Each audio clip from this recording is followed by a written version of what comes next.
관이라고 해서 빠르게 따라잡는 관리반. 이 내가 혼자 공부해본 적이 없거나 혼자 공부했는데 좀 흐지부지 했거나 라고 하면은 너무 고민 많이 하지 마시고 관리반 오세요. 네, 전국에 계신 수험생 여러분 안녕하십니까. 법학을 가장 쉽고 재미있게 알려드리는 컴팩트 행정법, 형사법 장지혁입니다. 네, 오늘은 2023년 지방직 7급 공무원 시험 행정법 기출문제 해설해 드리도록 하겠습니다. 시험 치르고 오신 분들은 너무 수고 많으셨고요. 요번에 뭐 전반적으로 쉬웠다라고 하는데 뭐 좋은 결과 있을 테니까 이제 좋은 생각만 하시기 바랍니다. 좀 실수가 있었다라고 하더라도 남들도 또 실수가 있지 않았을까라고 하면서 좀 좋게 생각하시고요.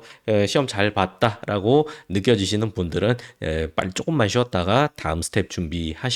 그리고 이제 앞으로 공부하실 분들이 이 영상도 많이 보실 텐데 앞으로 이제 기출이 요 정도로 나올 것이다라는 걸 이제 감안하셔서 공부를 하는데 제가 이따 총평에서 또 말씀드리겠지만 좀 쉬웠어요, 이번 거는.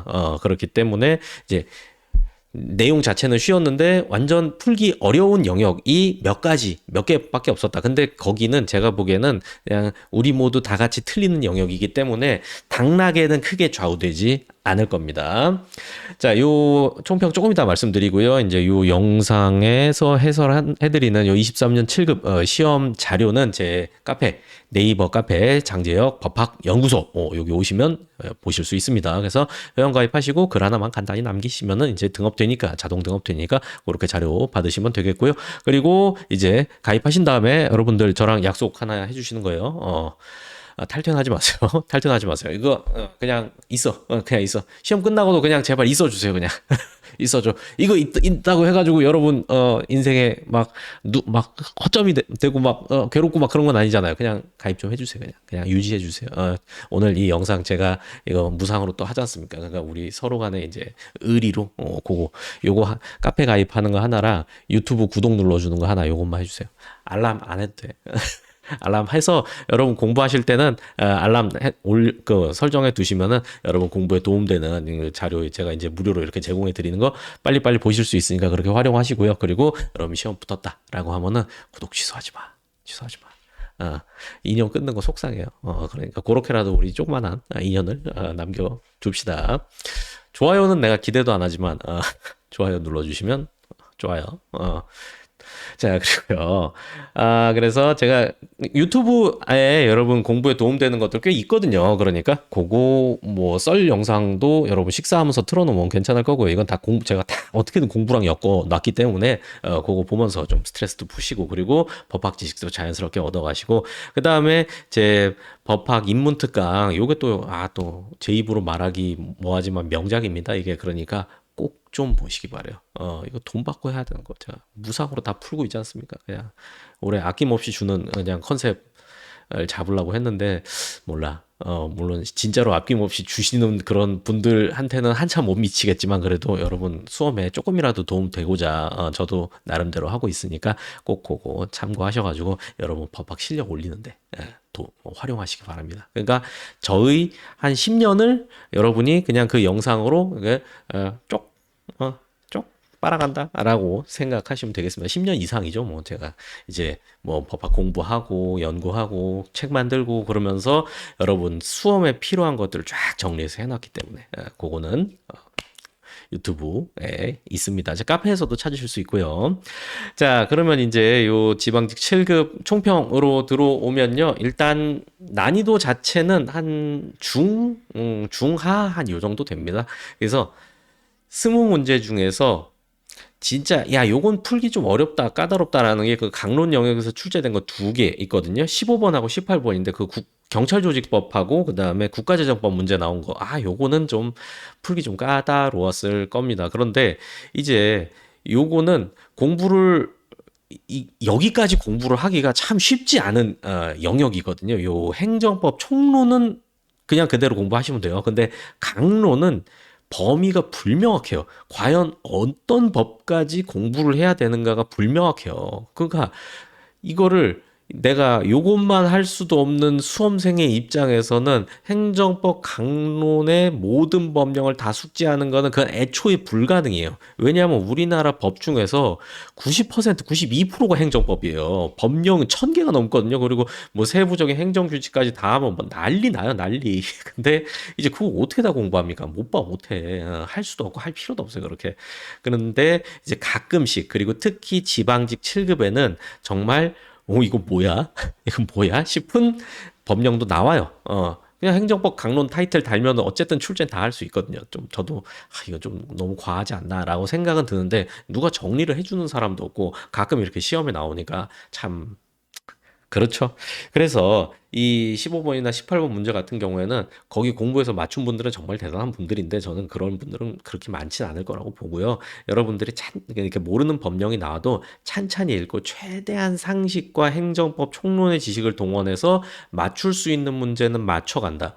그리고 강론 중에서도 지금까지 꽤 출제가 이루어졌던 빈번하게 나왔던 영역은 그래도 공부를 하고 간다. 요 마인드로 접근하면은 요 합격하는 데는 무리가 없고 오히려 합격하는데 이게 가장 도움이 되는 방법이라고 봅니다.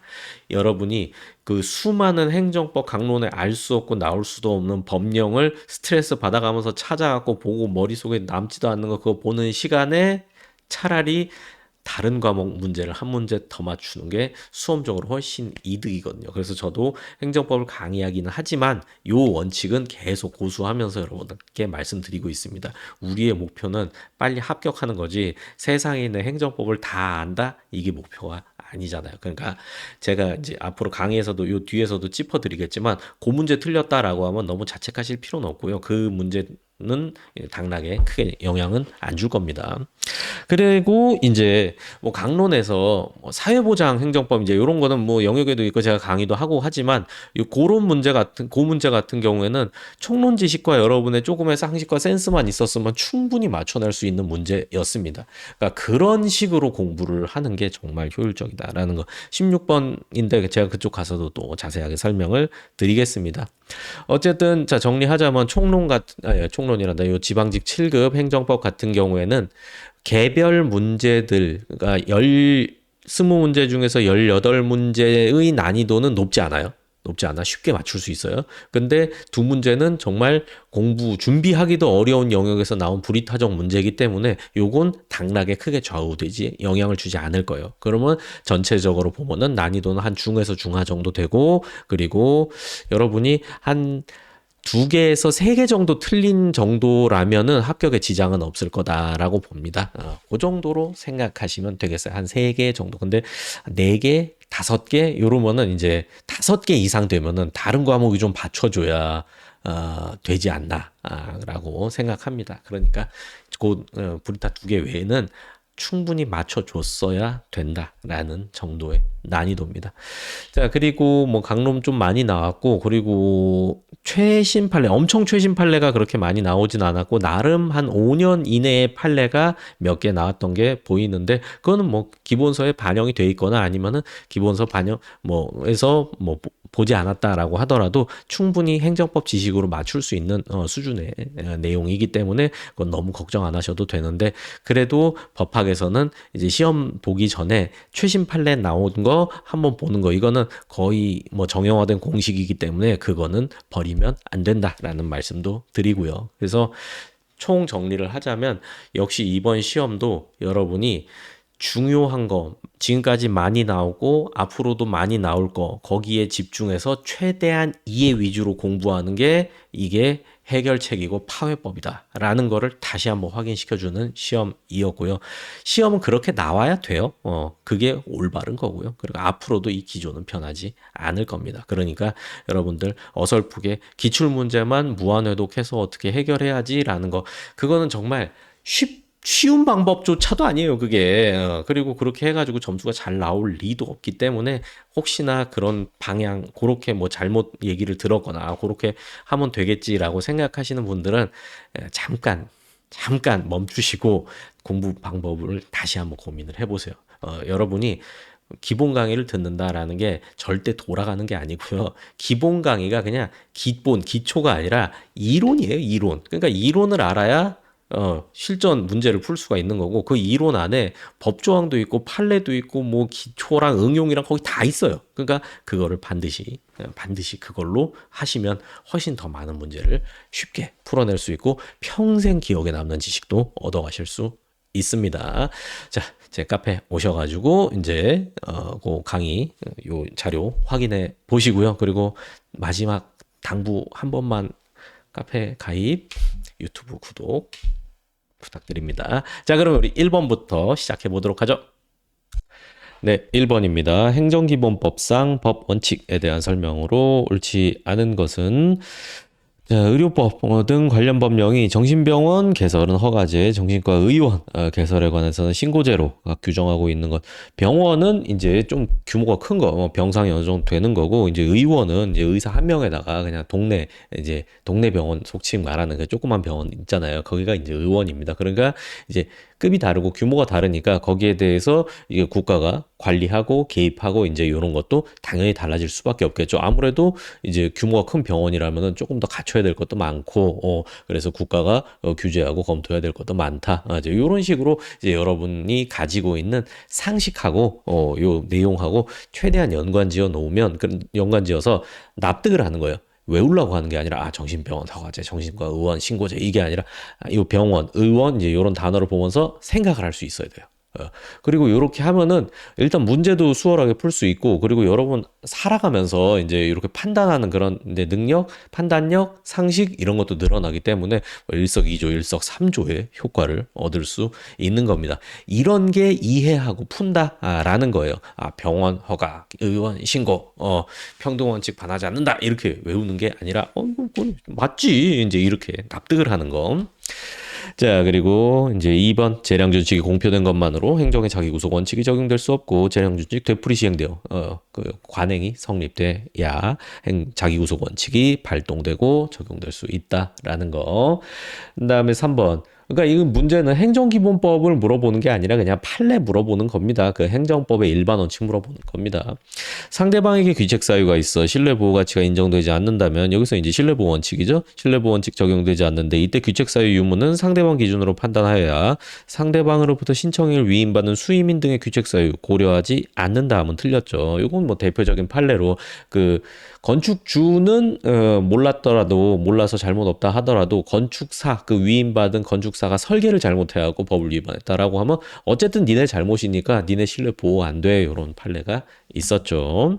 그다음에 4번 음주운전으로 인한 면허 취소 처분 재량권 일탈 여부 판단할 때는 일탈남용 판단할 때는 취소로 입게 될 당사자의 불이익도 고려해야겠지만 그것보다는 이 사회적 국가적인 이익 음주운전으로 인한 교통사고 방지한다는 일반 예방적 측면이 더 강조되어야 한다. 이것도 상식적으로 납득할 수 있잖아요. 그렇게 공부를 해나가는 겁니다.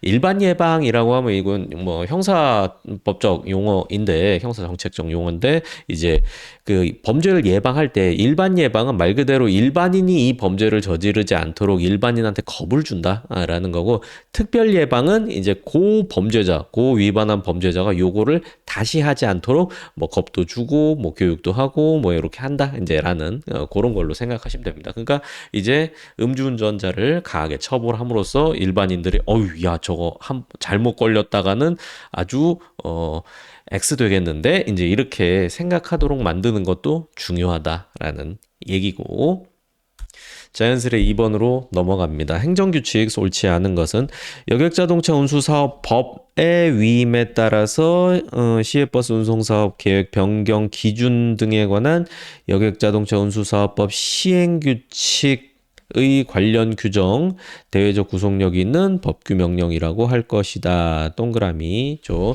이것도 그냥 판례 문제 그대로잖아요. 관련 법리 설명드리자면 이 행정규칙의 내용을 이 대통령령으로 정했다. 라고 하면은 법규성이 있다. 근데 시행규칙 불형으로 정했다. 그러면 법규성이 없다라는 게 판례 기본 입장이죠. 근데 요거는 이제 기준 등을 시행규칙으로 정했으니까 법규성이 없어야 되는데 요 판례가 예외적으로 이제 법규성이 있다고 인정했다. 요런 해석도 있고요. 아니면은 이거는 그 제재 처분 기준 등이 아니고 그냥 법률에 위임받아서 불형으로 정했으면 그건 구속력이 있는 거고 행정규칙 형식, 법규명령 형식의 행정규칙이 아예 아니다라는 견해도 있습니다. 어쨌든 여러분한테 중요한 거는 요 판례가 결론이 뭔지, 결론이 뭐였다는 거 그거를 알아둬야 되는 거고 요거는 동그라미입니다. 그러니까 머릿속에 넣어둘 때는 법 시행 규칙 이제 그 예외적인 판례다 이렇게 공부를 해 놓으시면은 좀 더 편할 거고요. 저도 책의 기본서에다 그렇게 정리해서 설명드렸었죠. 자, 근데 2번입니다. 법령에 반하는 위법한 행정규칙은 무효이므로 법령에 반하는 굳이 할 필요 없는 말이에요. 위법한 행정규칙은 무효 맞습니다. 일단 행정규칙은 대외적 구속력하고 행정부 대내적 구속력만 있는데 그 행정규칙이 상위 법규성 있는 뭐 법률이나 법규명령을 위반했다라고 하면은 무효기 때문에 대내적 구속력도 인정할 수 없다라는 게 판례예요. 그러니까 위법한 행정규칙 위반한 것도 징계의 사유가 되지 않아야 되는 게 논리적으로 맞겠죠. 자, 3번 법률이 일정한 사항을 고시와 같은 행정규칙에 위임하는 것 이건 부득이한 경우에 한정된다. 맞고요. 그럼 정답 4번이겠네요. 행정각부의 장이 정하는 고시가 법령의 근거를 둔 것이다. 그러면은 이제 요거는 대외적 구속력이 일단 인정될 수 있는 틀은 갖췄죠. 그런데 뭐 법령 보충 규칙이니까. 근데 그 규정 내용이 법령의 위임 범위를 벗어났다. 그러면 끝이에요.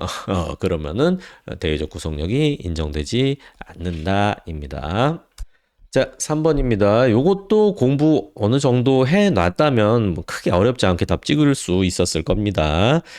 행정청이 의료법인 이사에 대한 이사 취임 승인 취소 처분을 직권으로 취소했으니까 여기서 헷갈리면 안 돼요. 이사 취임 승인했다가 취소했다가 직권으로 취소했기 때문에 이제 요 취소 처분이 요걸로 날아간 거죠. 그러면 이 이사 취임 승인 처분만 남게 되고 그러면은 요 이제 이사 지위가 이제 유지되는 효과가 생겨나는 거죠. 그러니까 회복된다라고 하면은 없어졌다가 다시 생겨난다 이제 요런 의미인데 요거는 이제 취소 처분을 취소함으로써 취소 처분이 없었던 것과 같은 상태로 소급적으로 변하기 때문에 처음부터 지금까지 이사지위가 계속 유지되는 효과가 발생하는 거죠. 근데 이제 제1처분, 제2처분 사이에 법원이 임시이사를 선임했단 말이에요. 근데 요것도 자연스럽게 이제 소멸이 되고 법원의 해임 결정이 굳이 있어야 되는 것은 아니다라고 봤습니다. 그러니까 정답은 1번. 이 문제도 찍고 넘어가셨어야 됩니다.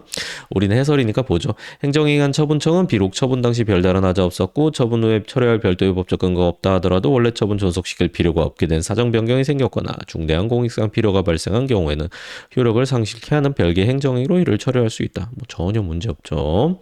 그다음에 3번 조세 부과 처분이 취소되면 조세 부과 처분은 확정적으로 효력이 상실되는 거고 아예 없었던 것처럼 되는 거죠. 나중에 취소 처분이 취소된다. 이거면 이제 취소의 취소 쟁점이죠. 여기서는 취소의 취소를 통해서 원처분이 부활하는가 이런 쟁점인데 원처분이 침익적일 땐 부활하지 않습니다. 그러니까 조세 부과 처분도 침익적이니까 부활하지 않겠죠. 이 문제는 거기서 끝납니다. 그리고 이제 플러스 알파로 원처분이 수익적이라면 어떨까? 원칙적으로 부활합니다. 그런데 제3자의 권리관계에 또 영향을 미치는 특수한 상황이 있다면 그러면 부활하지 않는다라고 봅니다. 그래서 이제 수익적 처분 주고 그거 취소했다가 이제 나중에 취소 처분을 취소했는데 그 사이에 누가 이거 신청을 했어요. 그러면은 그 제3자의 이익을 고려해가지고 바로 부활되진 않는다. 라고 봤습니다. 그럼 그 이후에는 어떻게 될까요? 그때는 이제 행정청이 이제 원래 그 취소 당했던 그 친구하고 새로 신청한 그 친구하고 이렇게 이익 형량해가지고 뭐 누구한테 주거나 둘 다 주거나 이제 그 행정부가 알아서 해라. 이제 요런 내용이 되겠죠. 자, 그래서 행정청은 당사자의 신뢰를 보호할 가치가 있는 등 정당한 사유가 있는 경우에는 위법 부당한 처분의 전부나 일부를 장래를 향하여 취소할 수 있다. 그러니까 취소는 원칙적으로 거슬러 올라가는 효력 뭐예요? 소급효가 있는데 예외적인 상황이 있으면은 장래효, 철회처럼 장래효만 부과할 수도 있다는 얘기. 4번 행정계약입니다. 뭐 공법상 계약 이제 그거 생각하시면 되겠고 옳은 것만 고르는 거군요. 행정청은 법령 등을 위반하지 않는 범위에서 행정 목적 달성하기 위하여 필요한 경우에는 공법상 법률 관계에 대한 계약을 체결할 수 있다. 요건 이제 기본법 내용이죠. 27조. 자, 행정기본법에 따르면 신속히 처리할 필요가 있거나 사안이 경미한 경우에는 말 또는 서면으로 공법상 계약을 체결할 수 있다. 요거는 이제 행정기본법에 따르면이니까 기본적으로 조항대로 판단함이 원칙입니다.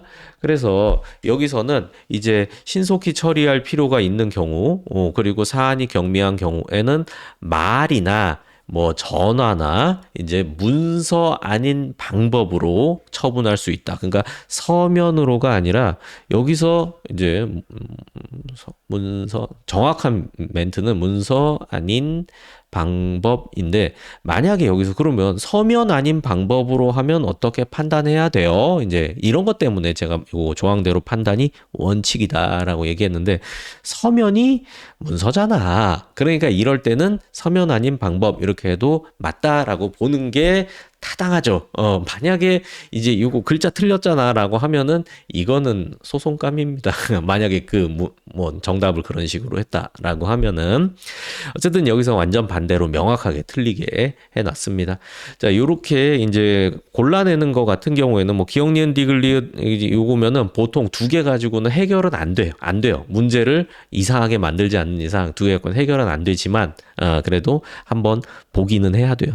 일단 기억 맞고 그런데 이제 니은이 안 된다. 그럼 이제 이게 답이네. 그러니까 이거 봐. 원래는 이렇게 두 개 해서는 해결 안 되도록 답안, 이 선지를 구성해야 돼요. 근데 이제 요거는 되잖아요. 되잖아. 그러니까 더 이상 볼 필요가 없는 거죠. 요거 중요한 팁이니까 꼭 써먹으세요. 자, 중소기업 기술정보진흥원장, 중소기업 정보화 지원 사업. 요거는 이제 공법상 계약이기 때문에 항고소송 대상이 되지 않는다. 이건 뭐 기계적으로 탁 튀어나와야 되는 그런 판례입니다. 그리고 리을 국가 당사자로 하는 계약 법률 공공계약 사법상 계약이다. 맞는 얘기죠. 자, 공공계약은 사법상 계약이다. 제가 기본 강의 때 이 말씀 드렸잖아요. 이 판례를 초심자한테 행정법 배경도 없는데 이 판례 그냥 대놓고 바로 질문해 버리면은 설명하기가 너무 어렵다라는 거.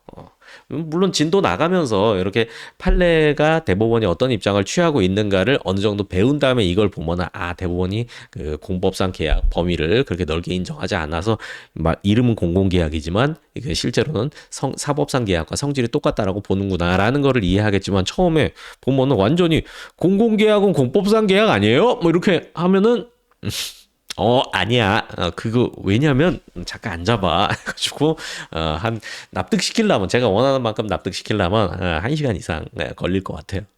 아니면, 뒤에 나와. 라고 하는 거죠. 그러니까, 제가 이 말씀을 굳이 왜 드리냐면은, 여러분이 이제 요런 문제를 지금 못 풀었다, 뭔지 모르겠다, 딱 제가 얘기한 것과 똑같은 사고 과정을 거치고 있다라고 하면은, 아직 갈 길이 좀 멀어요. 그러니까 그런 분들은 기출문제만 디립다 파서는 이런 거 계속 나옵니다. 답이 없어요. 그럴 때 해결책은 뭐냐? 장제혁 기본 강의를 듣는 거예요. 빨리 제 카페 오세요. 자, 그리고 두 번째로 내가 이제 이걸 보면서 이제 씩 웃으면서 맞지. 이거 많이 낚이겠네 하면서 이렇게 봤다라고 하면 여러분은 어느새 이제 요 진입장벽 안으로 들어가 계신 겁니다. 어느 정도 공부를 해가지고 실력이 좀 만들어져 있는 거예요. 물론 뭐 이걸로 다 합격하는 건 아니지만 그렇게 공부하시면 되겠습니다.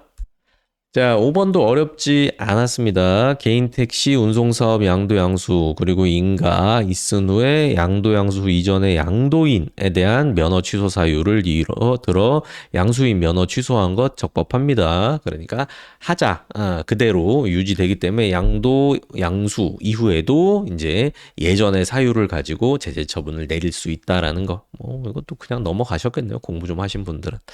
자, 2번 공무원 임용 면접 전형 임용 신청자 능력, 적격성 등의 판단, 요거는 이제 자유재량이죠. 그리고 학자분들의 말로는 판단 여지가 되는 거죠. 판례는 이거 판단 여지 다 재량으로 퉁쳐버리죠. 그래서 뭐 위법하다고 할 수 없다. 그 다음에 3.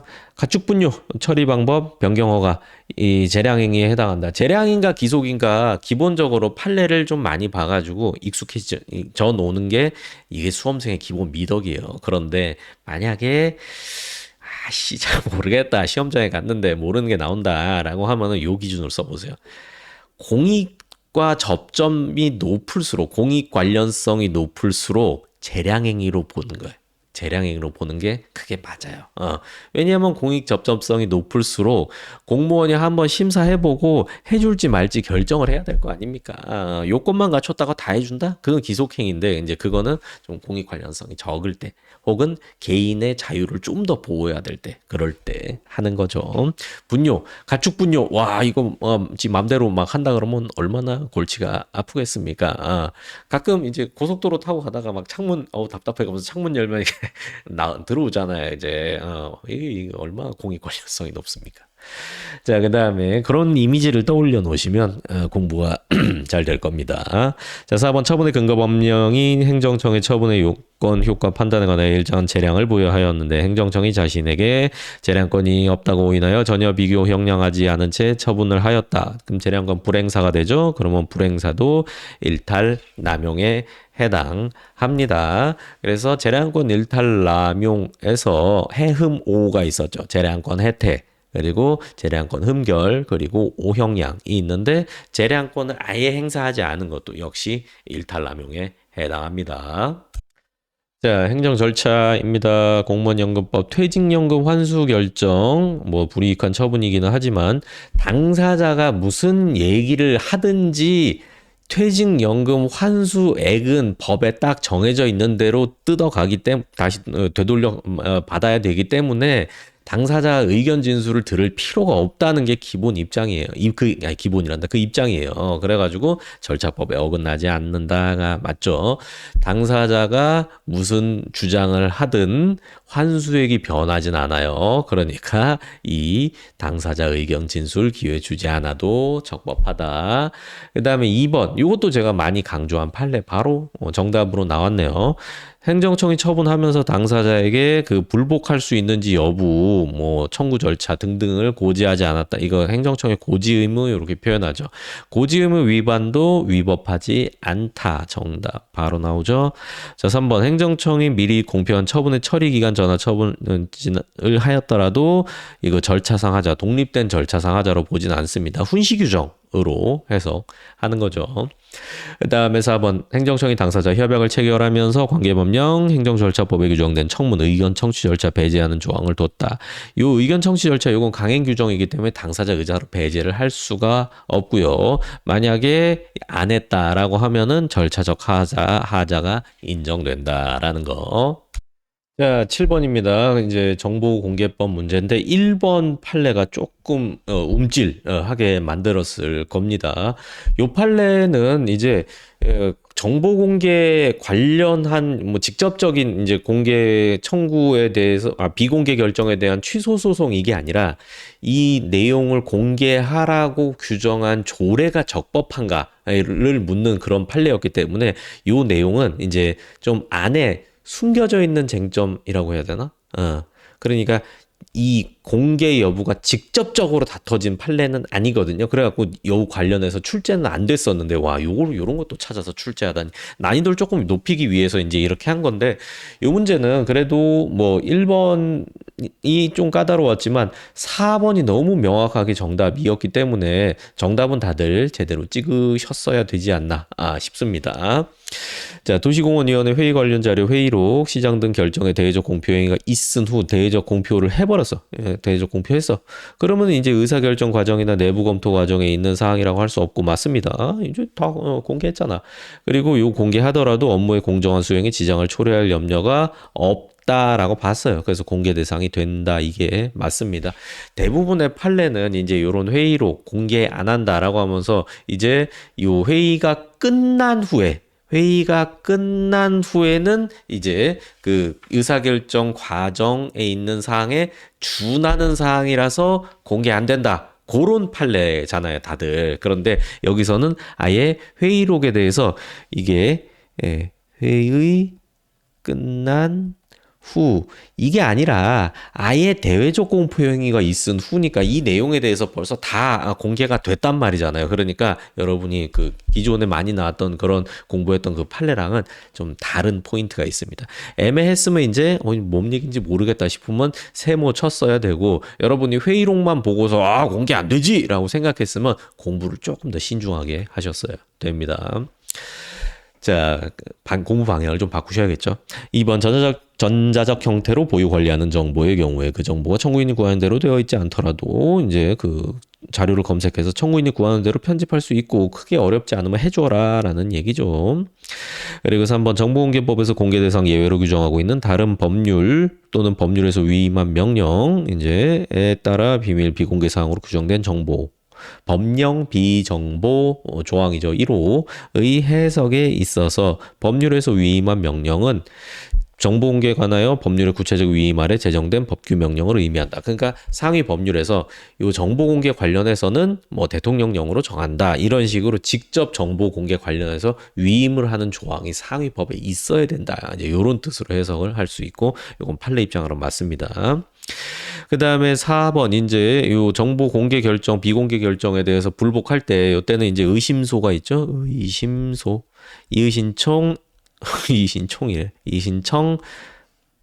행정심판, 행정소송. 근데 필요적 전치가 없기 때문에 뭐든 해도 됩니다. 이것만 바로 해도 되고, 그래서 거친 후에야 비로소 하면 틀렸죠. 자, 8번입니다. 질서위반행위 규제법 옳지 않은 것은 행정청의 과태료 처분이 확정된 후 법률이 변경되어 처분이 확정된 후 법률 변경 더 이상 질서위반행위에 해당하지 아니하게 된 때에는 이제 징수 집행을 면제한다. 이렇게 규정이 되어 있죠.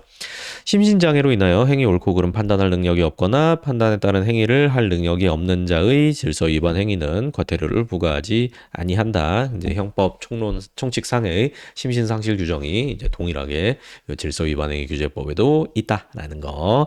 3번 행정청은 질서위반 행위가 종료된 날부터 5년 경과한 경우에는 해당 질서위반 행위에 대하여 과태료를 부과할 수 없다. 맞습니다. 제척 기간이 되겠죠.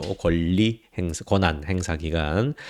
그리고 행정청의 과태료 부과에 불복하는 당사자는 과태료 부과 통지를 받은 날로부터 90일 아닙니다. 60일 2달입니다. 이내 관할 법원에 취소 소송을 제기할 수 있다. 여기서는 이제 관할 법원에 취소 소송을 제기하는 것도 이제 틀렸죠. 여기 행정청에다가 이제 이의신청을 넣으면은 이제 행정청이 스스로 요 과태료가 잘못됐구나라고 해서 스스로 취소를 할 수도 있지만 대부분은 법원에다 토스를 하죠. 이제 그러면 법원에서 취소 소송, 항고 소송이 아니라 과태료 재판이란 걸 따로 하게 됩니다. 그러니까 취소 소송 제기한다라는 것도 할 수 있다라는 것도 틀렸고요. 요거는 이제 제 기본 강의 때부터 이제 인문 특강 때부터 제가 그 과태료 사건 관련해 가지고 말씀드리는 거니까 제 강의 들으셨던 분들은 이거 절대 틀릴 수가 없는 이제 그런 내용이죠. 제가 직접 몸으로 겪으면서 했던 사건 아니었습니까? 좋습니다. 자, 9번 강제집행 문제입니다. 옳은 것만. 이행강제금은 행정상 간접적 강제집행 수단 맞습니다. 그러니까 만약에 위법건 충분히 있을 때 가서 직접 때려 부수는 건 직접적 수단이지만 그 사람한테 압박을 주는 거. 야, 네가 스스로 때려 부수기 전까지 우린 계속 돈 내게 시킬 거야 라고 하면 간접적인 수단이 되겠죠. 돈 부과한다고 건물이 없어지지는 않잖아요. 걔가 움직여야지. 자, 그리고 니은 행정청은 의무자가 행정상 의무를 이행할 때까지 이행강제금 반복하여 부과할 수 있다라고 이거 행정기본법에도 이제 새로 입법이 됐고요. 그리고 그 전에도 건축법 같은 경우 1년에 2회 이런 식으로 반복 부과할 수 있었죠. 그리고 토지 건물의 명도 의무 대체적 자기 의무 아니다. 대집행 대상이 아니다. 그러니까 토지 건물 명도 의무는 남이 대신해서 할 수 있는 게 아니라 거기 지금 점유하고 있는 그놈만이 할 수 있는 의무이기 때문에 대신 집행할 수 있는 게 아니죠. 이럴 때는 이제 가가지고 끌어와야죠. 끌고 나오든가 이렇게 해야죠. 자, 리을 부작위 의무 이제 대체적 자기 의무로 전환하는 규정을 두고 있으면 전환한 후에 대집행의 대상이 될 수 있다. 맞죠? 그러니까 대집행 하려면은 공대작 보공 대체적 자기 의무 대작 공법상 대체적 자기 의무 보공 보충성 공익 관련 공익 고려 이제 요 요건이죠. 그런데 이제 여기서는 이제 부작위 의무다라고 하면 바로 대집행이 안 되고 전환을 해야 돼. 대체적 자기 의무로. 정답은 기억 디귿 리을 요렇게 고르면 되겠네요.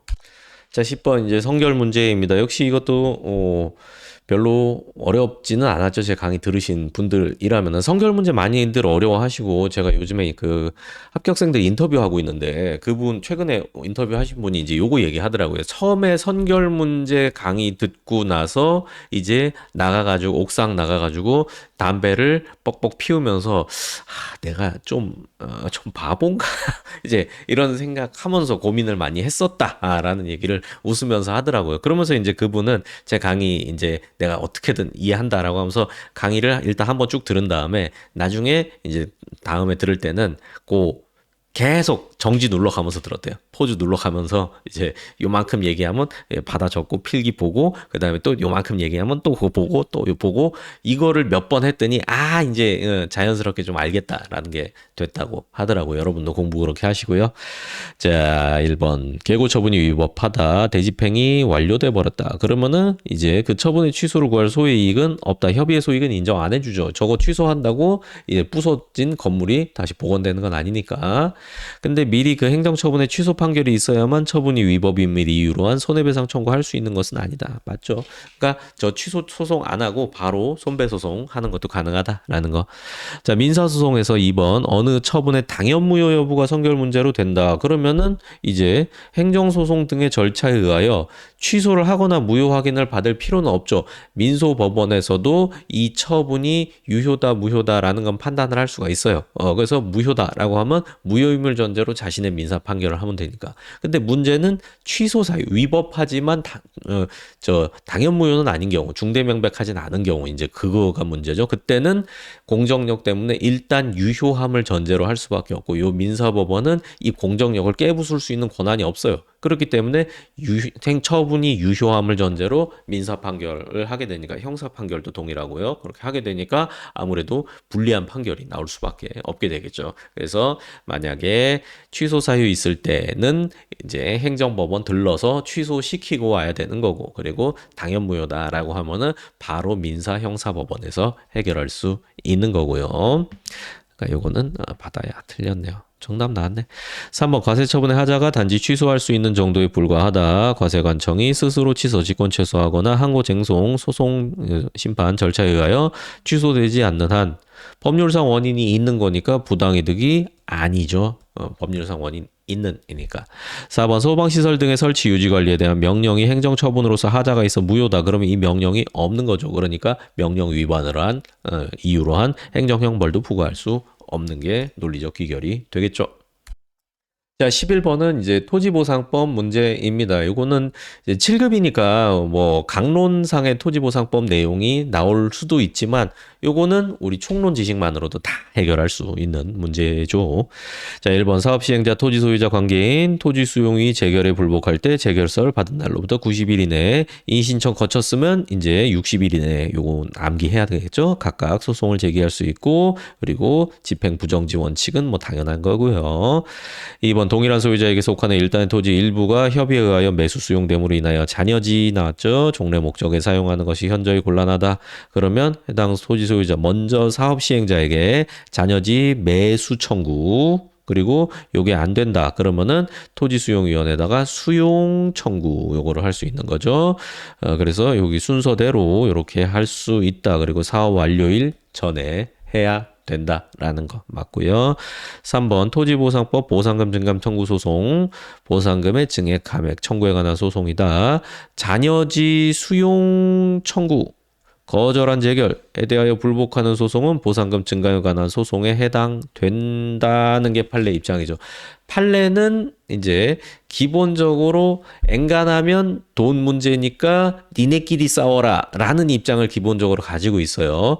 그래서 지금 이것도 자녀지 수용 청구 거절 재결을 취소해 주세요의 모습을 띠고 있지만 실제로는 이 자녀지 매수가 아니라 수용 청구, 토지수용위원회 수용 청구하는 요 청구권의 성질은 형성권이에요. 형성권은 일방의 의사표시만으로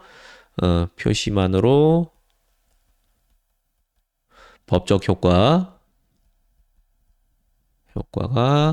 발생한다. 여기서 법적 효과는 뭐냐? 권리 의무 말하는 거예요. 권리 의무. 그러니까 이제 자녀지 수용 청구를 하면은 자녀지 수용을 해야 할 의무가 발생하고요. 나는 이제 수용 가져갔으니까 돈 줘라고 할 수 있는 권리가 발생했단 말이에요. 그러니까 법원이 보기에는 이거는 결국 야, 돈 줘, 얼마 줘, 그건 못 줘, 이거 싸움이다라는 얘기입니다. 그러니까 보상금 증감 청구 소송으로 치환시켜서 이렇게 보게 됩니다. 이것도 뭐 기본 강의 때부터 다룬 거니까 당연히 알아야 되는 내용이죠. 자, 4번 하나의 재결에서 피보상자별로 여러 가지 토지 물건 권리, 영업손실 심리 판단이 이루어졌다. 근데 일부만 불복해도 된다라는 얘기입니다. 이것도 고민할 필요도 없는 거예요. 야, 같이 판단했다 하더라도 일부 마음에 안 들면 일부만 싸울 수도 있다라는 게 상식적이잖아요. 상식적. 그러니까 만약에 이 건이 이 경우에 일부에만 불복이 있어도 반드시 재결 전부에 관하여 불복해야 된다라는 결론이 나오면 그거는 외워야 되는 대상이에요. 그거는 따로 정리해놓고 자꾸 신경 써서 외워야 돼. 근데 이거는 굉장히 상식적이잖아. A, B, C 판단했는데 C만 마음에 안 들어. 그럼 C만 싸우는 게 얼마나 경제적이고 좋아요. 합리적이고. 그리고 결론도 똑같으니까 고민할 필요가 없는 거다라는 거.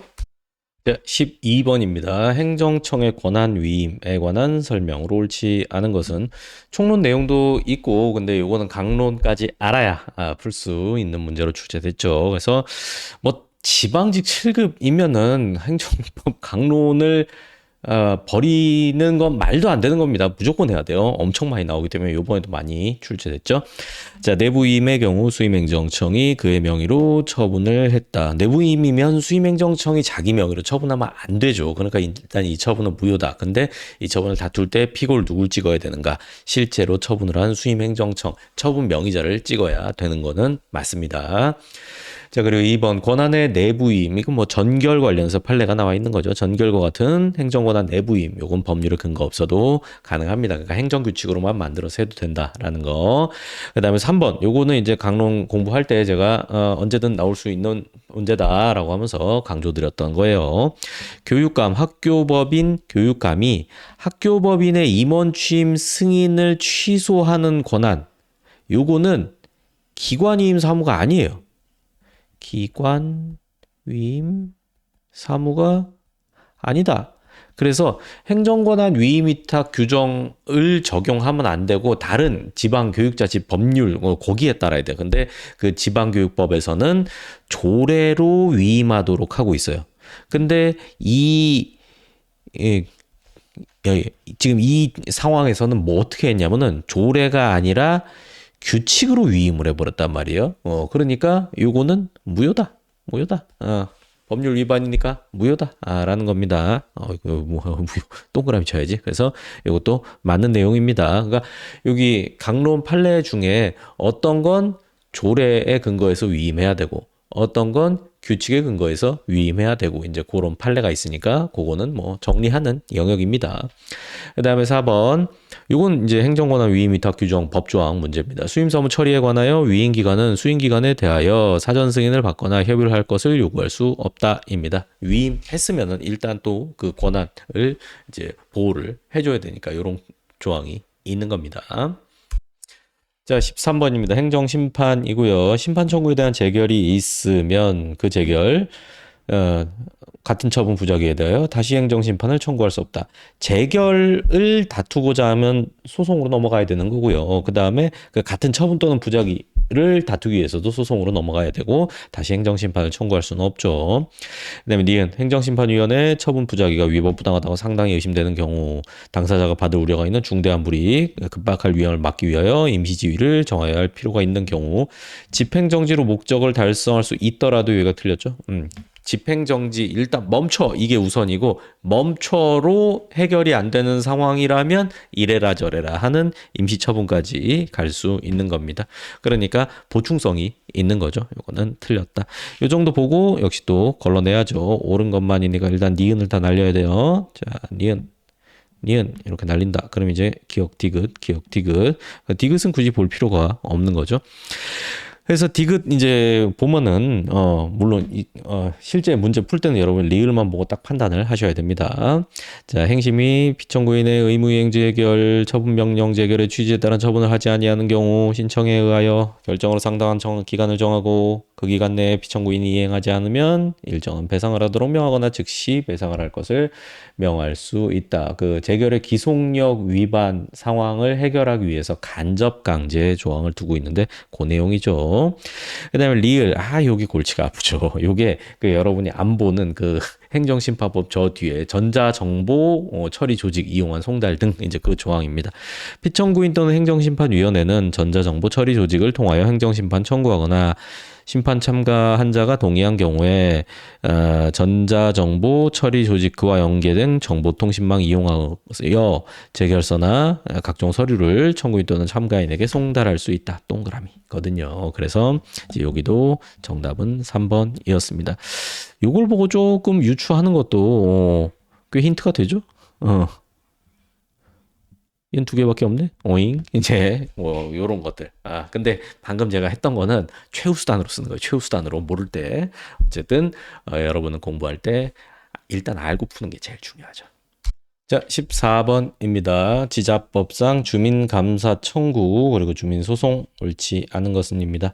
자치사무, 단체임사무뿐만 아니라 기관이임사무도 주민감사 청구의 대상이 되며 맞죠? 감사 청구 사무 처리가 있었던 날 3년이 지나면 제기할 수 없다. 법조항 문제니까요. 자, 그리고 2번. 자, 감사기관이 이건 판례 문제입니다. 해당 주민감사 청구 부적법하거나 하다고 오인하거나 구체적인 조사 판단하지 않은 채 각하 결정을 해버렸다. 그러면 감사 청구한 주민은 주민소송을 바로 제기할 수 있다. 라는 게 판례입니다. 2020년 판례였어요. 위법한 각하 결정 자체를 별도의 항고소송을 다툴 필요 없이 바로 소송 제기할 수 있다. 이제 이렇게 규정이 돼 있으니까. 그래서 이게 X죠. 정답은 이거고 3번 주민소송 대상이 되는 위법한 행위나 업무를 게일리한 사실은 감사 청구한 사실사항과 이제 관련성이 있어야 돼요. 근데 동일할 필요는 없고 이거 맞습니다. 관련성이 있으면 된다. 맞는 내용입니다. 완전 똑같을 필요는 없다라는 게 이제 이 판결의 포인트였죠. 그다음에 4번 요거는 이제 사랑의 교회 사건이죠. 강남 그 서초 거기 법원 사거리에 있는 그 사랑의 교회 사건이었습니다. 그 교대역 지하를 이제 특정 교회에다가 쓸 수 있도록 그 지하 점용, 도로 점용 허가를 내줬거든요. 그러니까 이제 그거에 대해서 다툼이 발생했고, 과연 이거를 다툴 수 있는 주민소송의 대상이 되는 건이냐부터가 문제가 됐어요. 그래서 도로 등 공물이나 공공용물 도로예요. 실제로 특정 사인 그 교회가 배타적으로 사용하도록 하는 도로 점용 허가. 근데 도로의 본래 기능 목적과 무관하게 사용가치 실현 활용하기 위한 것으로 평가되는 경우니까 도로 지하 공간을 이동 수단이 아니라 특정 교회가 거기 뭐 예배당 짓고 그러도록 해줬거든요. 그러니까 그 공간을 빌려주면서 돈 버는 거잖아요. 그러니까 그걸 이렇게 사용가치를 실현 활용하기 위한 것이다 라고 어렵게 표현을 한 겁니다. 주민소송 대상이 되는 재산의 관리 처분에 해당한다 라고 봤습니다. 네, 15번입니다. 이건 경찰행정법 중에서도 국가경찰과 자치경찰의 조직 및 운영에 관한 법률이 출제가 됐는데, 이런 거는 참 이 행정법 강론의 문제 중에 하나인데 범위가 너무 명확치가 않아가지고 여러분이 다 대비하고 공부하기가 진짜 까다롭거든요. 그리고 만약에 다 공부한다라고 하면은 거의 대한민국에 있는 대부분의 법을 봐야 되기 때문에 사실 그것도 좀 말도 안 되는 거예요. 그래서 여러분이 요 강론 시험 행정법 강론을 준비할 때는 일단 기출됐던 영역에서 신중하게 보시고 그 외에 여력이 되면 조금 더 보시고, 만약에 내가 전혀 공부하지 않은 영역이 나왔다라고 하면은 나도 모르지만 남들도 모를 거다라고 생각하고 접근하고, 그리고 준비할 때도 그렇게 하는 게 효율적이에요. 그러니까 요런 이거 나왔다라고 해서 너무 일희일비 하지 마세요. 왜냐면은 이게 여러분 이거 준비할 시간에 다른 과목 혹은 행정법 내에 다른 영역 한 문제 더 맞추는 게 훨씬 더 효율적입니다. 훨씬 더. 그러니까 이제 이런 거 나온다라고 하면 최대한 상식으로 풀어야 되는데 뭐 안 될 수도 있고 안 돼도 괜찮다. 한두 문제, 한 세 문제 정도는 틀려도 괜찮다라는 마인드로 접근해야 이게 여러분의 공부가 왜곡되지 않을 수가 있습니다. 그러니까 문제는 여러분의 진짜 목표는 시험 전체적으로 점수 잘 받아갖고 합격하는 거지, 이런 막 예상할 수 없는 문제에 대해서 왜 대비를 못했지, 이제 여기에 휘둘리면 안 된다라는 거예요. 자, 봅시다. 경찰기관 옳지 않은 것은 국가수사본부장이 직무를 집행하면서 헌법법률 위배하였을 때에는 국회 탄핵소추 의결할 수 있다, 이렇게 규정이 돼 있습니다. 그래서 여러분이 이런 문제 나왔는데 이 법 모른다라고 하면 그냥 별표 치고 넘기셔도 돼요. 넘기셔도 나중에 이제 보면 됩니다. 자, 시도자치경찰위원회. 위원회니까 합의제 행정기관이고 권한에 속하는 업무 독립적으로 수행한다. 맞는 얘기고요. 자, 시도경찰청장은 청장이 시도자치경찰위원회와 협의하여 추천한 사람 중에서 행안부 장관의 제청으로 총리를 거쳐 대통령이 임명한다. 이것도 맞는 법조항 다 그대로 문제였어요. 그리고 4번 시도경찰청장은 수사에 관한 사무, 수사 사무에 있어서는 경찰청장이 아니라 국수본장, 국가수사본부장의 지휘 감독을 받아 관할구역의 소관사무관장하고 소속 공무원, 소속 경찰기관장을 지휘 감독한다라고 규정되어 있습니다. 이게 정답이었습니다. 자, 16번 같은 경우에는 역시 또 여러분이 공부 거의 안 하는 사회보장 행정에서 나왔는데, 요거는 여러분이 행정법 총론에 대한 지식과 그 차분한 마음만 있으면 충분히 풀 수 있는 문제, 요런 문제가 저는 좋다라고 봅니다. 이런 불이타적 영역에서는. 보건복지부 고시 의료급여 수가기준, 일반기준, 전문적이고 정책적인 경영 맞고 구체적인 수가기준, 이거는 이제 상황에 따라서 이제 좀 구체적으로 탄력성 있게 행정 부처에서 결정을 하는 게 맞지, 이 느리고 둔하고 항상 싸우느라 바쁜 국회에서 정하도록 하면은 오히려 대응이 잘 안 돼요. 그래서 이제 볼 수 없다 맞고요. 2번 의료급여법에 의하여 인정되는 의료급여 수급권, 돈 줘, 결국 이거잖아요. 줘, 치료해 줘, 이거. 사회적 기본권, 사회권적 기본권이니까 헌법을 통하여 직접 인정되는이 아니라 그 하위 법률 등의 구체화가 있어야 이제 비로소 인정되게 된다라는 거죠. 그래서 이제 요것도 됐고요. 요렇게 문제 풀면은 요게 정답이고요. 자, 3번 사회보장기본법. 이건 법률 내용 이제 나오는 거예요. 국가는 관계법령에서 정하는 바에 따라 최저보장 수준과 최저임금 매년 공표하고 있죠. 그리고 동법상 사회보장 수급권, 관계법령에서 정하는 바에 따라 다른 사람에게 양도하거나 담보로 제공할 수 없으며 압류할 수 없다. 이 4번도 여러분이 행정법 좀 공부를 했으면은 이제 그 취지상 요거는 압류, 양도 금지되는 그 개인적 공권이 있다라는 거, 그걸로 유추해서 풀 수 있는 거고요. 1번도 그렇고 2번도 여러분이 공부했으면 충분히 할 수 있고요. 3번 같은 경우에는 조금 애매할 수도 있는데 이제 이건 뭐 상식의 영역이라고 볼 수도 있죠. 최저임금 매년 이렇게 달라진다라는 거 우리 알고 있잖아요. 뉴스 이렇게 보면서. 이 문제는 좀 그렇게 풀면 된다라는 겁니다. 계속 제가 강조드리지만, 저도 행정법을 강의하고 있는 입장이지만 행정법이 모든 뭐 과목 중에서 제일 중요하고 행정법 안 돼, 절대 안 돼, 이거 아닙니다. 아닙니다. 밸런스를 잘 잡으셔야 돼요. 행정법에서도 여러분이 딱 최대한 효율성 있게 공부할 거나 하고, 그리고 좀 만약에 내가 여유가 될 때 하고 여유가 영 안 된다라고 하면은 이제 한두 번 보고 그냥 넘기고, 또 어떤 부분은 정말 또 과감하게 버리고, 이제 요런 게 이런 경중을 따져갖고 가감이 있어야 여러분이 빨리 합격할 수 있다는 거, 그거 명심하시기 바랍니다. 세상의 모든 걸 다 알 수 없고요. 다 알 필요도 없어요. 합격만 하면 된다. 이거를 잊지 마세요. 자, 17번입니다. 곡물, 요거는 뭐 늘 나오기 때문에 여기 있는 것 정도는 또 공부를 하셔야 됩니다. 제가 이런 가감은 이 행정법 강론 강의할 때 계속 말씀드리니까 이제 거기에 맞춰서 하시면 됩니다. 가장 효율적인 공부를 할 수 있도록 제가 이끌어 드리니까. 자, 1번입니다. 국유하천 부지 별도 공용 개시 행위가 없더라도 자연 상태 그대로 행정재산이 되며, 맞죠? 그리고 그 본래 용도에 공여되지 않는 상태에 놓여 있다. 그래도 용도 폐지, 공용 폐지 의사 표시가 반드시 있어야만 일반 재산이 된다라고 보죠. 그래서 요것도 제 강의 들으셨으면은 제가 거기서 강조 드린 거 있잖아요. 바다를 메꿨어. 그런데 이제 요거 바다를 메꿨다라고 하더라도 요거는 여전히 바다야. 라고 보는 판례 있던 거 기억나시죠? 이게 그거랑 동일한 맥락이라고 보시면 돼요. 하천이었다. 그럼 일단 국가 거야. 그러다가 이제 더 이상 물이 안 흘러. 하천을 안 써. 그래도 여전히 국가 거야. 약간 요 마음으로, 요 마인드로 대법원이 보고 있습니다. 그래서 그 하천에 대해서 이제 공용 폐지가 있지 않은 한 여전히 물이 안 흐르고 거기 뭐 다른 막 땅이 평평하게 져가지고 그 위에 설사 건물이 올라가 있다고 하더라도 이거 하천이야 이렇게 보는 겁니다. 일반 재산으로 공용. 그리고 또 요것도 있죠. 공용 폐지 의사 표시는 명시적으로 혹은 묵시적으로도 가능하다라고 하면서 실제로 묵시적인 의사 표시 인정한 거는 역사상 거의 없죠. 판례 2개만 딱 기억하시면 됩니다. 둘 다 관사예요. 둘 다 관사. 소장관사. 자, 그래서 이제 2번 넘어가면요. 그거 잠깐만. 일반재산이 된다. 이게 여기가 X지. 그러니까 정답 1번 찍고 과감하게 넘어갔으면 문제 없었네요. 그다음에 2번입니다. 하천관리청이 아닌 행정기관이 하천공사 허가를 받아 시행한 하천공사로 인하여 손실을 받은 자 손실보상 청구할 권리가 있다. 그렇죠. 그다음에 하천관리청 아닌 행정기관이 했다라고 하더라도 손실보상 받아야 되는 거니까요.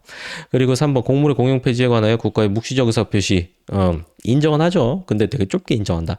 사실상 본래의 용도에 사용되지 않는다거나 행정주체가 점유를 상실하였다는 정도의 사정만으로는 인정 안 합니다. 주의사정 종합하여 객관적으로 공용폐지 의사가 추단되어야 한다라고 하면서 그 학교관사, 이제 뭐 국도 사무소 소장관사 이제 요거 2가지 판례에서만 인정하고 나머지는 인정한 바가 없죠. 자, 4번 국유재산에 대한 취득시효가 인정되기 위해서는 국유재산이 취득시효 기간 중 계속해서 일반재산이어야 된다라는 것도 뭐 이쪽 영역에서는 기본적인 판례니까요. 자, 또 국가재정법이 나왔네요. 그러니까 이런 거면은 여러분 그냥 평균이 낮아진다라고 생각하시면 되겠습니다. 자, 1. 정부는 해당 회계 연도부터 5회계 연도 이상의 기간에 대한 재정 운용 계획을 수립하여 회계 연도 개시 120일 전까지 국회에 제출해야 한다. 법조항입니다. 그리고 기획재정부 장관은 재정 운용에 관한 의견을 수렴을 위하여 각 중앙관서와 지자체 공무원, 민간 전문가 등으로 구성된 재정정책자문회의를 운영하여야 한다. 맞는 얘기입니다. 3번 정부는 여성과 남성이 동등하게 기금의 수혜를 받고 기금이 성차별 개선하는 방향으로 집행되었는지 평가하는 성인지 기금 결산서 작성하여야 하며 여기에는 집행실적 평가 포함하여야 한다. 맞고요. 4번 자산운용위원회 위원장은 기금관리 주체의 장이 기금의 여건 등을 고려하여 공무원을 제외하고 이게 틀렸습니다. 해당 기금관리 주체 수탁기관의 임직원 또는 공무원 중에서 선임한다라는 내용입니다. 자, 19번 같은 경우에는 요거 폐기물 처리업, 진안군 폐기물 처리업 사건으로 제가 기본 강의 때부터 엄청 상세하게 이제 설명드렸던 판례죠. 그래서 제가 요거 관련된 거를 설명을 여기다가 잘라가지고 붙여드릴게요.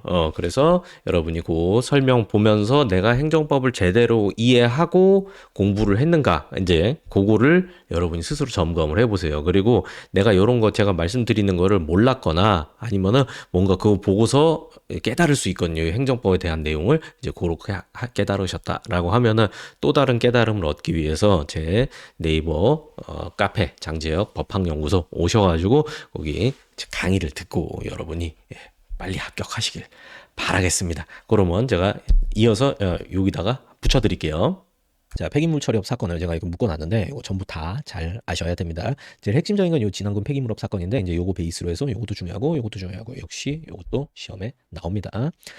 자, 요것도 별도로 또 가보도록 합시다. 이번에는 뭐 많이 적을 겁니다. 제목만 적고 안 하진 않을 거예요. 자, 여기서 보면요. 이제 폐기물. 제가 어려운 얘기할 겁니다. 긴장 바짝 하시고 최대한 이해하려고 하세요. 그리고 혹시나 중간에 여러분이 이게 이제 용량 초과가 생겨가지고 잘 모르겠다라고 하더라도 얼른 정신 차리고 빨리 볼 한번 꼬집고 다시 돌아오셔야 돼요. 그래서 한 60%, 70%, 뭐 80% 일부만이라도 이해하 가신 다음에 요거는 꼭 다시 한번 들으시기를 권합니다. 자, 폐기물업 같은 경우에는 좀 단순화해서 이렇게 또 정리를 해드릴게요. 1단계는 사업계획서. 이거를 제출하는 거예요. 사업계획서. 사업계획서를 이렇게 제출합니다. 그러면 이제 행정청이 여기에 대해서 적정한가 아닌가 결정을 해요. 적정 통보 OX. 그래서 이제 여기서는 그 사업 적정성을 판단하는 거죠. 사업 적정성.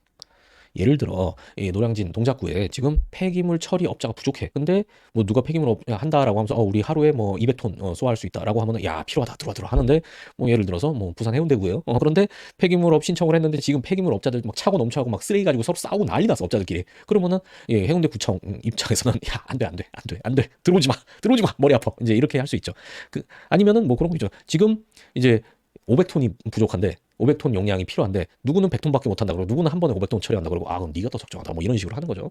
그래서 여기서 까이면 끝나는 거고요. 그리고 여기서 적정 통보를 이제 받는다라고 하면 이제 2단계로 넘어가는 거예요.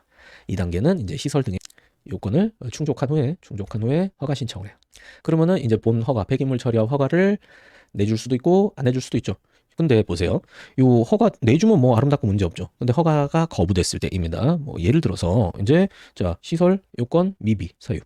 요거는 오케이죠. 요거는 오케이.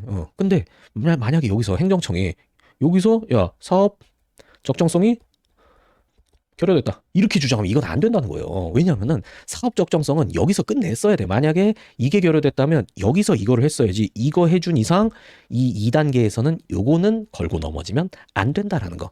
만약에 이렇게 되면은 이게 이제 신뢰 보호 원칙에 반하는 허가 거부 처분. 이렇게 돼서 법원에서 이거 취소해 버릴 수 있다라는 겁니다. 자, 그러면 이제 요 사안을 한번 보도록 합시다. 이제 여기 진안 군수예요. 전라북도 진안군 뭐가 유명합니까? 마이산이죠, 마이산. 거기 산 특이하게 생겼어. 그래가지고 여기서 이제 갑이 내가 이제 폐기물 허가를 받아봐야겠다. 그래서 사업계획서를 제출했어요. 그러니까 이제 여기서 적정 통보를 해줬습니다. 적정 통보를 해줬어요. 그런데 문제는 뭐였냐면은 이제 요 적정 통보 해주는데 진안군수 밑에 이제 각종의 요 부서가 있겠죠. 이제 폐기물업 부서. 여기서는 자, 사업 적정합니다. 적정 오케이. 근데 토지 국토계획을 변경해야 돼요. 왜냐면은 갑이 사업 부지로 여기 이렇게 그 사업 부지, 사업 예정 부지가 있었는데 이 사업 예정 부지가 지금 국토계획법상 농림지역으로 돼 있었어요. 근데 요거를 이제 준도시 지역으로 변경해야 돼요. 이런 거는 그냥 그러려니 하시면 됩니다. 뭐 하나하나 다 막 외워야 되는 건 아니에요. 이런 게 있구나 정도. 근데 문제는 뭐냐면은 요 인근 주민들이 지금 반대하고 있어요. 머리에 띠두르고 머리 띠입니다. 머리에 띠두르고 피켓 들고 폐기물업 노 이렇게 하면서 비판하고 있어요. 막 민원 넣고 투쟁하고 있어요. 지금 눈이 막 이렇게 돼가지고 하고 있어. 그러니까 이제 여기서 그 토지계획 이제 토지계획 부서 여기서 어떻게 했냐면은 민원을 없게 하면 변경해줄게 이렇게 한 겁니다. 그러니까 이제 갑은 어떻게 해야 돼요? 민원 해결해야겠죠. 뭐 이 사람들한테 뭐 돈을 주든지 아니면은 요 옆에다가 뭐 시설을 설치해가지고 이 사람들 뭐 피해를 안 주든지 해야 되는데 요 민원을 해결을 못했어요. 해결을 못했음에도 불구하고 여기다가 신청을 한 겁니다. 이제 토지계획 이거 좀 크게 쓸 거. 방법이 있죠. 방법이 있죠. 키우면 되잖아. 변경 신청을 한 거야. 그러니까 진안군수가 어떻게 됐습니까? 당연히 거부하지. 야, 민원 해결 안 했잖아. 이제 이렇게 한 거죠. 그러니까 이제 여기에 대해서 취소 소송을 제기한 거예요. 취소 소송.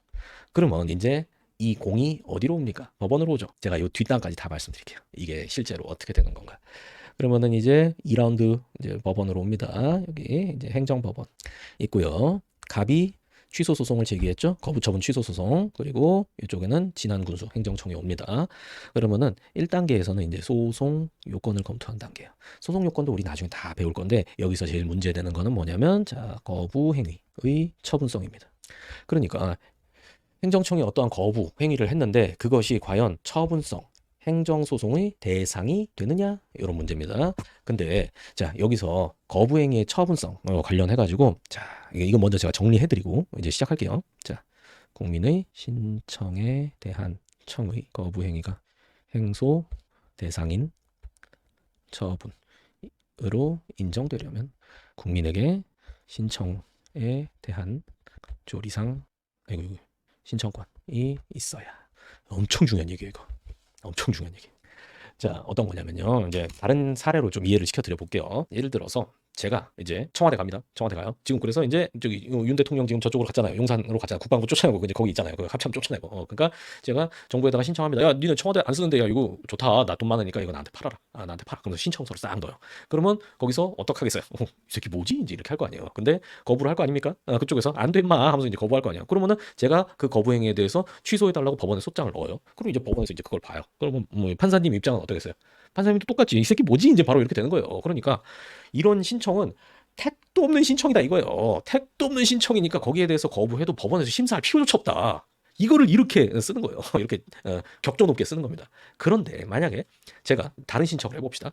식품위생법에 보면은 유흥주점하려면 신청해서 허가받아야 돼요. 그래서 제가 법에상에 정해진 요건 다 갖춘 다음에 신청서를 넣었어요. 그런데 강남구청장이 거부해. 그래서 아니 나는 법도 다 지켰는데 이거 왜 거부입니까? 라고 하니까 강남구청장이 싫어. 싫어. 너 재수없어 싫어. 하면서 거부를 해요. 그러면 억울하잖아 나는. 그러면 이제 거기에 대해서 제가 거부행위 취소소송 제기한다고 해봅시다. 그럼 법원 입장에서는 보세요. 국회에서 법을 만들 때 식품위생법 만들 때 요런 요건 충족하면은 국민이 유흥주점을 할 수 있도록 해줘야 된다라고 정하고 있는 꼴이잖아요. 그러니까 이 법을 보면은 허가를 받아야 된다라는 건 당연히 신청을 전제하고 있지 않습니까? 그러니까 너는 식품위생법을 볼 때 이 법에서 인정된 신청권이 있는 사람이다. 법규상 신청권이 있다. 그러니까 법규상 신청권을 갖춘 자의 신청에 대한 거부행위는 우리 행정법원에서 심사를 해주겠다. 요런 게 거부행위의 처분성이에요. 요런 게. 그리고 이제 조리까지 설명드릴까요? 아까 식품위생법 같이 대놓고 법이 있지는 않다고 하더라도 법원에서 이렇게 보니까 야 요런 신청에 대한 거부는 법원에서 심사해줄 가치가 있다. 이거 되게 합당한 신청인데 왜 거부를 했을까? 우리 한번 심사는 해주자. 거부가 옳은지 그른지는 나중 문제고 일단 법관의 테이블 위에 올려놓는 게 소송 요건이에요. 그러니까 한번 올려놓고 심사는 해주자. 그때 뭐라고 표현하냐? 심사해줄게 이거를 조리상 신청권이 있노라 이렇게 표현을 하는 겁니다. 그러니까 이거를 백날 읽고 이 기출 백날 읽고 해봤자 이걸 어떻게 하냐고 이거를 이 설명을 안 듣고 그러니까 아무 의미 없는 그런 방법은 하시면 안 됩니다. 갑자기 또 화가 나가지고 그쪽으로 갔네요. 어쨌든 답답해서. 근데 이 사건에서는 어땠을 것 같아요? 이제 이 사건에서는 지금 이 사건에서는 조리상 신청권을 인정했어요. 그러니까 뭐 국토계획법상 이제 요로 토지 형질 변경, 국토계획 변경 허가 신청권을 명시적으로 규정한 건 아니에요. 그런데 갑 같은 경우에는 이 국토계획을 변경하지 않으면 자기가 원하는 폐기물 처리업을 아예 할 수 없게 되잖아요. 그러니까 야 이거 심사해줄 가치는 있다 이제 이렇게 본 겁니다. 그래서 조리상 신청권 인정했어요. 그런 다음에 두 번째로 본안 판단으로 갑니다. 본안 판단에서는 과연 거부행위가 신뢰보호 원칙 위반인가? 일단 물음표 여기 추가할게요. 요게 문제가 된 거예요. 그래서 이제 신뢰보호 원칙이라는 게 소송에서 어디서 쓰이는가? 뭐 소송 요건에서 쓰인다. 아유, 뭐 아무것도 모르는 소리야. 본안 판단에서 쓰이는 거예요. 본안 판단에서. 그러면 여기서 이제 어떻게 됐냐라고 하면은 자, 여러분도 판단 한번 해보세요. 폐기물업 적정 통보. 요게 국토 계획을 토지계획 변경. 요렇게 신뢰가 형성되나요? 요렇게 요거 해주겠다는 공적 견해 표명이 될까요?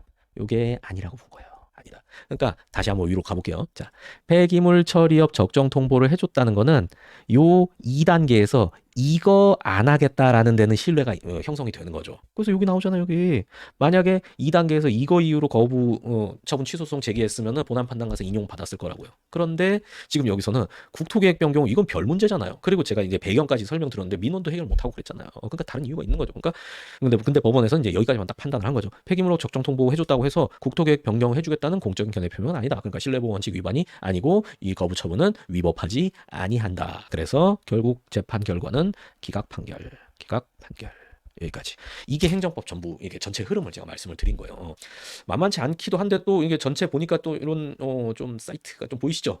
그렇게 공부를 해나가는 거예요. 제가 중간중간에 이렇게 아직 공부하지 않은 것도 쭉 여러분 끌고 가면서 설명 쭉 드리니까 이제 그거 맞춰가지고 이런 게 있구나 하고 보면 됩니다. 그리고 이런 건 또 2회독 하면서 들으면 엄청 반가워요. 나 이거 안다. 3회독 때는 훨씬 더 명확해지는 거죠.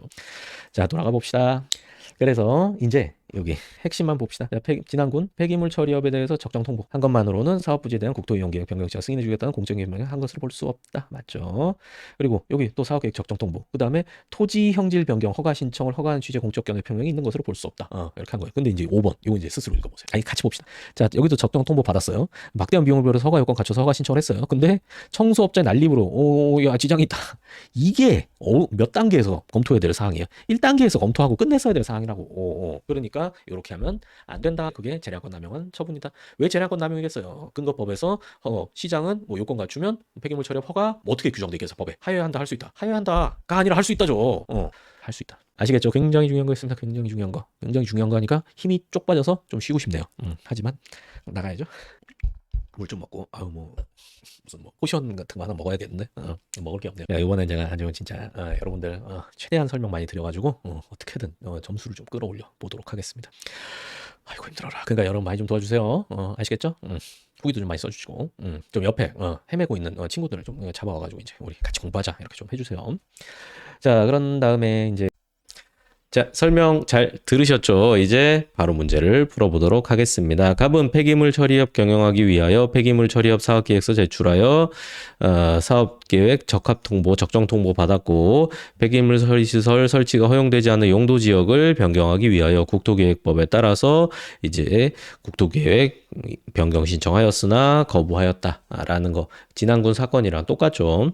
자, 1번 만약 을이 갑에게 사업계획 부적합 통보를 했다. 부적정 통보했다. 그럼 그거는 항고소송되는 행정처분에 해당합니다. 그러니까 이 부적정 통보로 인해서 더 이상 사업을 추진 못하게 됐으니까 이제 이것에 당부를 법원에다 심사 청구할 수 있는 처분 맞습니다.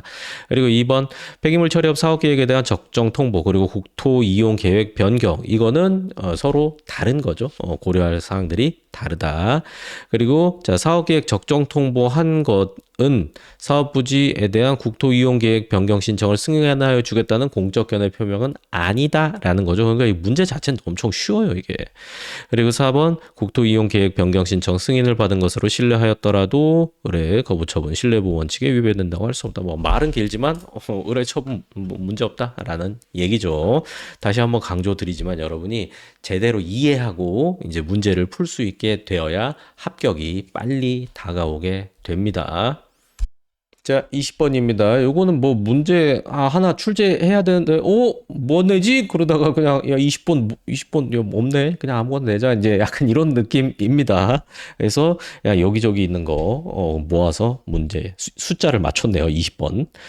자, 옳지 않은 거. 도로교통법상의 통고 처분을 받은 자 당사자 임의의 승복을 발효 요건으로 하고 있으며 행정공무원에 의하여 발하여지는 것이지만 통고 처분에 따르지 않고자 한 당사자에게는 정식 재판의 절차가 보장되어 있다.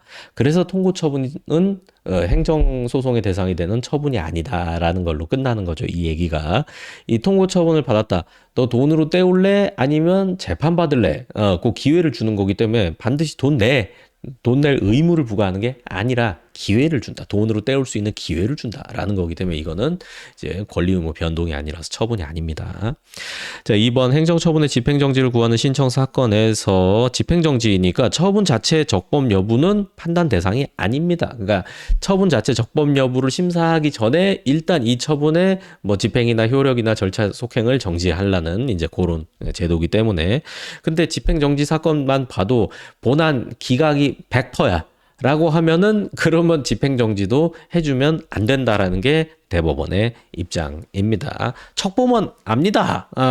이런 의미죠. 자, 그 다음에 3번 국가배상법 공공의 영조물 일반 공중 자유로운 사용에 직접적으로 제공되는 그게 이제 공공용물이죠. 하나고 틀렸네. 행정주체 자신의 사용에 제공되는 공용물도 포함 합니다. 그리고 요 뒤에 이제 이어져서 이제 그런 게 나오죠. 국가 지자체 소유물뿐만 아니라 뭐 임차권, 뭐 그 밖의 권리, 아니면은 사실상 관리하고 있는 그런 것까지도 영조물에 들어간다라는 걸로 요 판례가 딱 마무리되는 거죠. 그래서 공공용물도 들어갑니다. 이것도 굉장히 쉬운 문제였고요. 그다음에 4번 처분의 효력 기간 정해져 있으면 뭐 효력 집행 정지된 바 없다. 뭐 기간 경과하면 처분은 끝나죠. 그래서 기간 경과 후에 그 처분 외형상 잔존함으로 인하여 어떠한 법률상 이익이 침해되고 있는 사정이 있다는 건 예외적인 상황이겠죠. 통상적으로는 효력 기간 끝나면 끝이잖아요. 영향력도 없고 무효가 돼 버리니까. 그러면 별다른 사정이 없는 한 그거 취소 소송 가져오지 마. 가져오지 마. 이미 죽은 애 왜 갖고 와가지고 죽은 애 다시 죽여달라고 하면은 법원에서 안 죽여주잖아요. 살아있는 애 가져와야 죽이든 살리든 하지. 이제 그런 취지가 되겠습니다. 자, 이렇게 해설은 다 해드렸습니다. 다 고생 많으셨고요. 앞으로 이제 공부하실 분들은 저랑 같이 재미있게 공부를 해보도록 합시다. 그럼 여기서 끝내겠습니다. 감사합니다. 수고하셨어요. 뿅.